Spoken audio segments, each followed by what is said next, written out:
आणि तो रफीउद्दीनला म्हणाला, माझी सख्खी बहीण कंटकी सुद्धा बंदीगृहात आहे आणि ही गोष्ट सैनिकांना सुद्धा माहीत आहे. त्यामुळे मी जर असा पळून गेलो तर त्याचा सगळा राग ते अधिकारी तिच्यावर काढतील, तिचे हाल हाल करतील. त्यामुळे मी पळून गेलो तर कंटकीला घेऊनच पळून जाणार, कारण आता जर मी एकटा पळून गेलो तर पुन्हा त्या वसाहतीत जाणे अशक्य होईल आणि माझी बहीण तिथेच अडकून पडेल. हे ऐकताच रफीउद्दीन म्हणाला, बस एवढीच अडचण आहे ना, तुम्ही काळजी करू नका. मी शपथ घेऊन सांगतो, मी लवकरात लवकर तुमच्या बहिणीला बंदीगृहातून सोडवून सुरक्षितपणे तुमच्यापर्यंत पोहोचवीन. कारण बंदीगृहात राहून हे काम करणे अवघड आहे, पण बंदीगृहाच्या बाहेर राहून हे काम अगदी सोपे आहे. त्यामुळे ते सगळे माझ्यावर सोपवा. तुम्ही मला अजून नीट ओळखत नाही. मी वाघ आहे. माझ्या हातात आतापर्यंत बेड्या असल्यामुळे मला काहीच करता येत नव्हते, पण या पिंजऱ्यात पडायच्या आधी मी कसा होतो हे तुम्ही पाहिले असते तर तुम्हाला माझ्यावर विश्वास बसला असता. रफीउद्दीनच्या या वाक्यांमुळे कंटकला त्याच्याबद्दल विश्वास वाटण्यापेक्षा जास्त भीतीच वाटू लागली. कारण रफीउद्दीन बोलत होता कंटकशी, पण ते बोलणे ऐकत होता किशन. किशनला रफीउद्दीनचा मूळचा स्वभाव माहिती होता, पण त्याने स्वतःला सावरले. त्याच्या मनात लगेच विचार आला की याच्यातला वाघ जरी पुन्हा जिवंत झाला तरी मी सुद्धा आता पटाईत झालो आहे. त्याने काही उलटे सुलटे करण्याचा प्रयत्न जरी केला तरी मी त्याला बंदुकीने लगेच उडवीन. या विचाराने त्याच्या मनाला उभारी आली. रफीउद्दीनने पुन्हा त्याला विचारले, मग जायचे ना पळून? कंटकने हसून त्याला होकार दिला आणि मग समोर आडव्या पसरलेल्या अंधाराचा, संकटांचा काळा समुद्र पार करून स्वदेशी जाण्यासाठी ते दोघेही सज्ज झाले. याआधी जेव्हा कंटक आणि रफीउद्दीन मध्ये पळून जायची चर्चा झाली होती तेव्हा रफीउद्दीन इथून निसटल्यावर जावऱ्यांच्या आश्रयाला आपल्याला जावे लागेल असे म्हणाला होता. पण जावऱ्यांच्या आश्रयाला जायचे म्हणजे मरणाच्या दारात जाण्यासारखे होते. कारण बराच वेळेला सुधारलेल्या किंवा दुसऱ्या जातीतल्या माणसांचा वास जरी आला तरी जावरे चारी बाजूंनी विषारी बाणांचा मारा करत सुटतात. त्यामुळे त्यावेळेला कंटकला जावऱ्यांकडे आश्रयाला जायचे या कल्पनेनेच भीती वाटली होती. पण आज मात्र त्याला कसलीही भीती वाटत नव्हती. आता तो काहीही करायला तयार होता. आता दोघांनाही कडकडून भूक लागली होती. ती कशी विझवायची याचा कंटक विचार करत असताना एकदम त्याला तिथून अर्ध्या मैलावर रानाच्या कडेला असलेल्या सरकारी नारळ बागेची आठवण झाली आणि खायचा प्रश्न सुटल्याने त्या दोघांनाही आनंद झाला. सगळीकडे शुकशुकाट होता. ते दोघेही त्या नारळ बागेकडे निघाले. ती बाग त्यांच्या माहितीची होती. तिथे पोहोचताच कंटकने त्याच्याकडे असलेले बंदूक, कुऱ्हाड झावळ्यांच्या आणि पाचोळ्यांच्या ढिगाऱ्यात जमिनीवरच लपवून ठेवले आणि फक्त सुऱ्या कमरेला बांधून दोघे बाजूबाजूलाच असलेल्या दोन उंच नारळाच्या झाडांवर चढले. झाडाच्या शेंड्यावर पोहोचताच नारळ तोडून त्यांनी पटापट जमिनीवर खाली टाकले. पण त्या आवाजामुळे बागेच्या पलीकडच्या बाजूला असलेल्या रखवालदाराच्या झोपडीकडून गोफणीच्या दगडांचा मारा सुरू झाला. दोघेही घाबरले आणि होते तिथेच आवाज न करता बसले. पण त्यांना भूक खूप लागली होती. शेवटी झाडावर बसूनच त्यांनी कोवळे नारळ सुरेने कापून सोलून त्यातले पाणी प्यायले. मलईसारखे मऊ खोबरे खाल्ले. गोफणीचे दगड अधूनमधून त्यांच्या बाजूने जातच होते, पण तरीही पोट भरेपर्यंत ते शहाळे सोलून पाणी पितच होते आणि मलई खातच होते. आता दगड यायचे बंद झाले होते. त्यामुळे रफीउद्दीन घसरत थोडासा खाली सरकू लागला.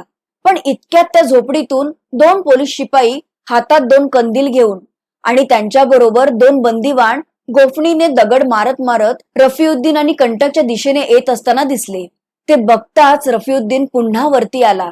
ते पोलीस ज्या दोन झाडांवर रफीउद्दीन आणि कंटक चढले होते त्याच्याच बुंध्याशी येऊन थांबले. कोणीतरी नारळ चोरण्यासाठी आले असणार अशी शंका त्यांना आली होती. कंटक आणि रफीउद्दीन जीव मुठीत धरून बसले होते. जसजसे त्या पोलिसांच्या कंदिलांची किरणे वर वर त्यांच्या जवळ येऊ लागली तस तसा त्यांच्या पोटात गोळा येऊ लागला. आता आपले काही खरे नाही असे त्यांच्या मनात आले. पण तेवढ्यात शेजारीच असलेल्या 5-6 नारळांच्या शेंड्यांवर फडफडाट झाला. ते दोन्ही पोलीस तिथे पळाले आणि त्यांनी बंदूक झाडली तसे आवाज करत काही घुबडे वर उडून गेली आणि एक घुबड खाली पडले.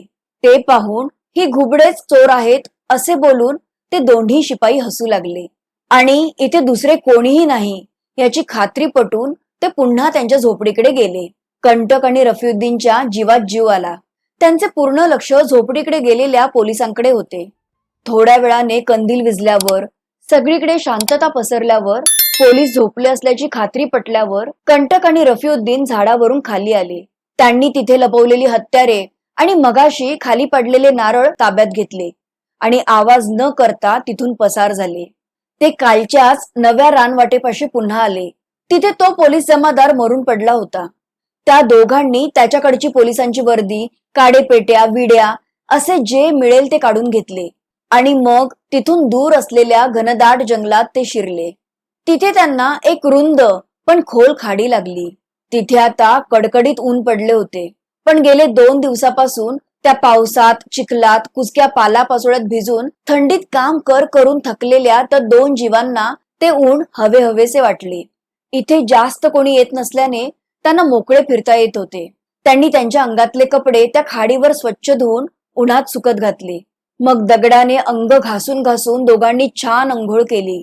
आता त्यांना भूक लागली होती, त्यामुळे त्यांना शिकार करणे भाग होते. रफीउद्दीन मागे पळून गेला होता तेव्हा जावऱ्यांच्यात राहिल्यामुळे तो शिकार करण्यात पटाईत होता. तो तिथल्या घळीतून लपतछपत अर्धा 1 तास शिकार शोधत फिरला. शेवटी त्याला एक शिकार मिळाली.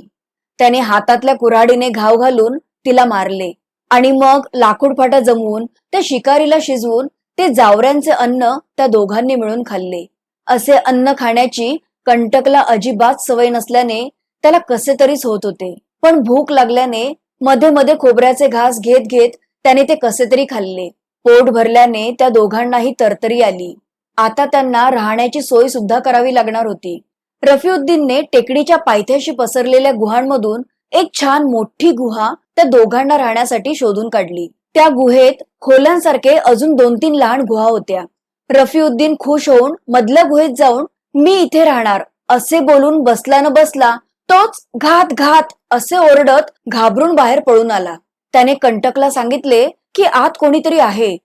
भूत आहे का माणूस माहित नाही, पण कोणीतरी आहे. मग तो कोण आहे हे बघण्यासाठी रफीउद्दीनने तिथे पडलेली एक लांब लाकडाची काठी घेतली आणि त्या आतल्या गुहेत त्याने ती घुसवली. तसे एक केविलवाणा रडवेला आवाजातून आला. रफीउद्दीनला जावऱ्यांची मोडकी तोडकी का होईना पण भाषा येत होती. त्यामुळे त्याने हा कोणीतरी जावरा आहे हे लगेच ओळखले. तो जावरा मला मारू नका असे काहीतरी बोलत होता. कंटकच्या सांगण्यावरून रफीउद्दीनने त्या जावऱ्याला म्हटले की तू बाहेर ये, आम्ही जावऱ्यांचे मित्रच आहोत. ते ऐकल्यावर तो जावरा हळूहळू घसरत घसरतच बाहेर आला आणि त्याने त्याच्या पोटरीकडे हात दाखवला. त्याच्या पोटरीतून रक्त येत होते. जावऱ्याने केलेल्या खुणांनी आणि काही शब्दांनी रफीउद्दीनच्या लक्षात आले की काल जावऱ्यांनी जो पोलिसांवर आणि बंदीवानांवर हल्ला केला होता त्यावेळी पोलिसांनी केलेल्या गोळीबारात एक गोळी याच्या पायाला लागली. त्याचे साथीदार तिथून पळून गेले, पण याला चालता न आल्यामुळे हा तिथेच राहिला. रफीउद्दीनच्या हे सगळे लक्षात येताच आपल्याला काहीतरी मौल्यवान वस्तू मिळाल्यासारखे त्याचे डोळे चमकले. त्याने लगेच कंटकला बाजूला नेऊन सांगितले की आपण जर या जावऱ्याची मदत केली तर याच्या मदतीने आपण जावऱ्यांच्या आश्रयाला सहज जाऊ शकतो. आपण जर याच्या बरोबर गेलो तर इतर जावरे आपल्याला काही इजा पोहोचवणार नाहीत. कंटकला सुद्धा ते पटले. कंटकने बंदीगृहात डॉक्टरांच्या हाताखाली काम केले असल्यामुळे त्याला औषध पाणी करायला थोडे जमत होते. त्याने लगेच सूर्याच्या मदतीने जावऱ्याच्या पोटरीत घुसलेली गोळी बाहेर काढली. त्यामुळे वेदना कमी होऊन त्या जावऱ्याला बरे वाटले. नंतर ती जखम स्वच्छ धुवून पुसून कंटकने त्यावर झाडपाला लावून ती जखम बांधली. जावऱ्याने वेगवेगळ्या खुणा करून आणि शब्दांनी त्या दोघांचे खूप आभार मानले. त्यानंतर त्या जावऱ्याची जखम बरी होईपर्यंत 3-4 दिवस ते तिघेही त्या गुहेतच राहिले. या दरम्यान त्यांनी त्या जावऱ्याला सांगितले की ते सुद्धा इंग्रजांचे शत्रू आहेत आणि त्यामुळे त्यांना जावऱ्यांच्या आश्रयाला यायचे आहे. त्या दोघांनी केलेल्या उपकाराची जाण ठेवून त्या जावऱ्याने सुद्धा त्या दोघांना त्यांना हवी ती मदत करण्याचे आश्वासन दिले. कारण तो जावरा ज्या जातीचा घटक होता त्या जातीच्या राजाचा तो मेहुणाच होता आणि त्यांच्यातला एक शूर आणि विश्वासू जावरा सुद्धा होता. रफीउद्दीनला आपण किती सहजपणे काळ्या पाण्यावरून पळू शकलो याचा आनंद होत होता. पण कंटकला मात्र मालतीला कशी सोडवायची याची चिंता लागून राहिली होती. त्यातच अजून एक चिंता लागून राहिली होती, ती म्हणजे मालतीला रफीउद्दीनने ओळखले तर. खरे तर आता मालतीची काबाड कष्ट करून जी अवस्था झाली होती त्यामुळे तिला ओळखणे अवघड होते. पण तरीही कंटकला भीती वाटत होती. पण त्याच्या पुढे दुसरा पर्याय सुद्धा नव्हता. रफीउद्दीन शिवाय तो मालतीला बंदीगृहातून पळू शकणार नव्हता.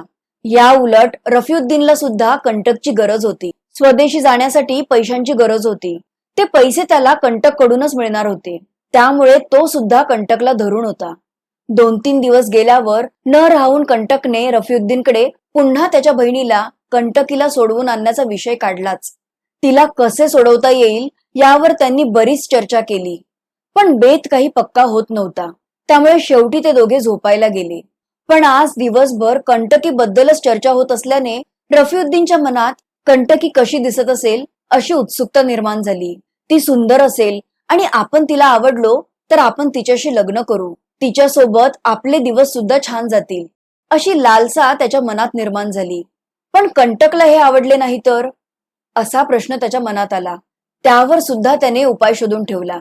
कंटक बाबूचे आपल्यावर असलेले उपकार फेडण्यासाठी आपण आपल्या जीवाची पर्वा न करता त्या दोघा बहीण भावाला काळ्या पाण्यावरून सोडवून सुखरूपपणे त्यांच्या घरी पोहोचवायचे, ज्यामुळे खुश होऊन त्याची बहीण स्वतःहून आपल्याला मागणी घालेल आणि कंटक बाबू आनंदाने आपले लग्न लावून देतील. या वेळेला तिथे सरकारी अधिकाऱ्यांच्या हालचाली सुद्धा या दोघांना अनुकूल अशाच होत्या. जावऱ्यांनी हल्ला केला त्याच्या दुसऱ्याच दिवशी सरकारने सशस्त्र सैनिकांची तुकडी पुन्हा त्या नव्या रानात शोध घेण्यासाठी पाठवली होती. तेव्हा त्यांना जावऱ्यांच्या तीराने मरण पावलेल्या त्या पोलीस जमादाराचे प्रेत सापडले. त्यामुळे त्याच्याबरोबर असलेल्या कंटक आणि रफीउद्दीनला सुद्धा जावऱ्यांनीच जंगलात लांब कुठेतरी नेऊन मारून टाकले असणार असा तर्क त्यांनी बांधला. त्यामुळे तात्पुरते का होईना या दोघा बंदिवानांच्या नावापुढे भोगोडे म्हणजेच पळून गेलेले असे लिहिणे त्यांनी टाळले होते. त्यामुळे बरेच दिवस सरकारकडून या दोघांचा पाठलाग किंवा तपासणी करण्याचे काम झाले नव्हते आणि याचा या दोघांना फायदाच झाला होता. 4-5 दिवसांनंतर त्या जावऱ्याचा पाय बरा झाल्यावर कंटक आणि रफीउद्दीन त्याच्याबरोबर त्याच्या वशिल्याने त्याच्या जातीच्या जावऱ्यांकडे आसरा घेण्यासाठी त्या जावऱ्यांच्या राजधानीकडे निघाले. पण जाता जाता त्या जावऱ्याच्या मात्र पोटात सारखी धडकी भरत होती की या पळून आलेल्या बंदिवानांना जावरे आश्रय देतील की नाही. त्या जावऱ्यांच्यात आधीच एक पळून आलेला बंदिवान आश्रयाला होता. पण आता परिस्थिती वेगळी होती. जावरे इंग्रजांवर तसेच इंग्रजी बंदिवानांवर सुद्धा उलटलेले होते.